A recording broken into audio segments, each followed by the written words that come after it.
समय पहले की बात है। एक शांत गांव के किनारे भगवान बुद्ध अपने शिष्यों के साथ ठहरे हुए थे। सुबह का समय था। सूरज की किरणें धीरे धीरे धरती पर उतर रही थीं।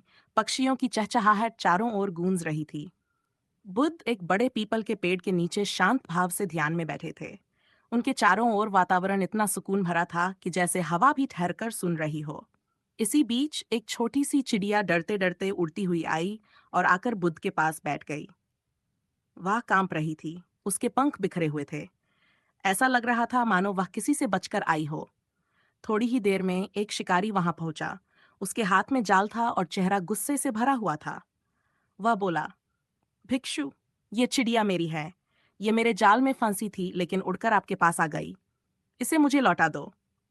बुद्ध ने अपनी शांत आंखें खोली, शिकारी की ओर देखा और बहुत धीमी आवाज में कहा, बुद्ध, ये चिड़िया तुम्हारे पास से निकलकर यहाँ आई है। अगर तुम सच में इसे अपना मानते हो तो इसे उड़ने दो।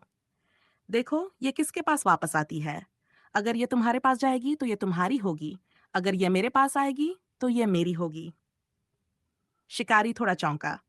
उसने कभी ऐसा विचार नहीं सुना था। लेकिन बुद्ध की वाणी में इतना विश्वास था कि उसने हामी भर दी।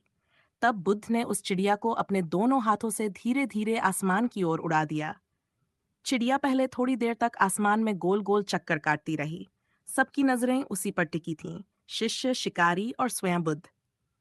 फिर अचानक वह सीधी नीचे उतरी और आकर बुद्ध के कंधे पर बैठ गई। वह शांत हो गई, मानो उसे अपनी सुरक्षित जगह मिल गई हो। बुद्ध मुस्कुराए और बोले, देखो, जब किसी को भय और बंधन से मुक्त कर दिया जाता है और उसे सच्चा प्यार मिलता है तो वह उसी जगह रहना चाहता है। डर और मजबूरी से किसी का दिल नहीं जीता जा सकता। केवल करुणा और सुरक्षा ही किसी को अपने पास रख सकती है। शिकारी ये सुनकर गहरे विचार में पड़ गया।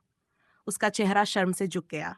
उसने वहीं अपने जाल को नीचे रख दिया और कहा, शिकारी, हे प्रभु, अब मैं कभी किसी जीव को नुकसान नहीं पहुंचाऊंगा। आज मैंने समझ लिया कि जीवन बांधने से नहीं, बल्कि आजादी और दया देने से सुंदर बनता है। उस दिन के बाद से शिकारी ने अपना जीवन बदल दिया और जीवों की रक्षा करने लगा। सीख, प्यार और करुणा से ही किसी का दिल जीता जा सकता है। डर और बंधन से कोई भी हमारे पास नहीं रहता।